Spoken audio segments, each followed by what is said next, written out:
தக்காளி தொக்கு பண்ணுறதுக்கு 1/2 கிலோ நாட்டு தக்காளி வாஷ் பண்ணி இந்த மாதிரி கட் பண்ணி வச்சுருக்கேன். பாருங்கள், நல்ல பழமான நாட்டு தக்காளி எடுத்துக்கலாம். மிக்ஸி ஜாரில் நம்ம கட் பண்ணி வச்சுருக்கிற தக்காளியை சேர்த்திக்கலாம். இது கூட 12 வரமிளகா, 5 பல்லு பூண்டு, இது கூடவே ஒரு லெமன் சைஸ் அளவுக்கு புளி எடுத்துருக்கேன்.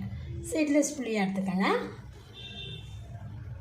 இது கூட 1/2 டீஸ்பூன் அளவுக்கு கல்லுப்பு சேர்த்திட்டு இது நல்லா பேஸ்ட்டாக அரைச்சி எடுத்துக்கலாம். தண்ணி சேர்த்தாமல் இந்த அளவுக்கு அரைச்சிட்டு பாருங்கள்.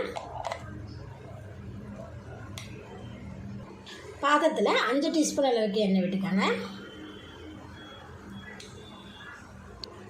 எண்ணெய் சூடான இதில் கடுகு, ஜீரகம், உளுந்தம்பருப்பு, கடலைப்பருப்பு, இது எல்லாமே 1/2 டீஸ்பூன் எடுத்துருக்கோம். இது கூடவே பார்த்திங்கன்னா ஒரு கொத்து கருவேப்பிலை, கூடவே 5 வரமிளகா முழுசாக சேர்த்திக்கலாம். 7 பல்லு பூண்டும் பார்த்திங்கன்னா தோல் நீக்கிட்டு முழுசாக சேர்த்திருக்கேன். நீங்கள் தோலோடு சேர்த்துற இருந்தாலும் அப்படியே சேர்த்துக்கலாம். கடலைப்பருப்பு, கடுகு எல்லாமே பாருங்கள் எண்ணெயில் நல்லா பொரிஞ்சிருதுன்னு. இது கூட பார்த்திங்கன்னா நம்ம கொஞ்சமாக பெருங்காயத்தூள் சேர்த்துக்கலாம்.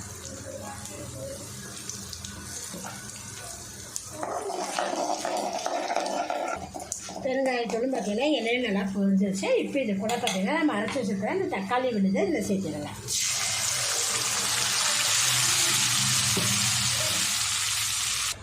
இது கூட 1/2 டீஸ்பூன் அளவுக்கு பார்த்திங்கன்னா மிளகாத்தூள் நம்ம ஆட் பண்ணிக்கலாம். கூடவே பார்த்திங்கன்னா காஷ்மீர் சில்லி பவுடர் கலருக்காக பார்த்திங்கன்னா நம்ம 1 டீஸ்பூன் அளவுக்கு சேர்த்திருக்கோம். இது நல்லா மிக்ஸ் பண்ணி விட்டுக்கலாம்.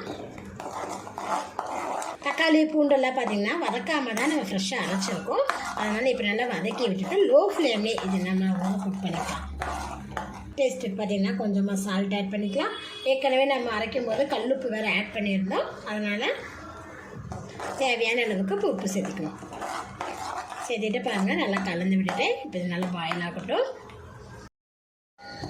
10 நிமிஷத்துக்கு மேலேயே லோ ஃப்ளேம்லேயே பார்த்திங்கன்னா நல்லா பாருங்கள் வதக்கிட்டோம். பார்த்திங்கன்னா தக்காளியெலாம் நல்லா வதங்கி பாருங்கள், நல்லா எண்ணெயெல்லாம் பிரிஞ்சு வந்துருச்சு பாருங்கள்.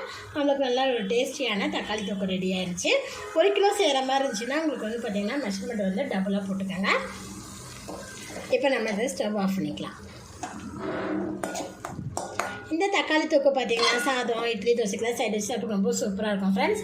எவ்வளோ கிலோ தக்காளி கிடச்சாலும் சரி வாங்கி இதை போல் செஞ்சு ஸ்டோர் பண்ணி வச்சுக்கோங்க. இந்த ரெசிபி பிடிச்சினா லைக் பண்ணுங்கள், மறக்காம நம்ம சேனலை சப்ஸ்கிரைப் பண்ணிக்கோங்க. நன்றி.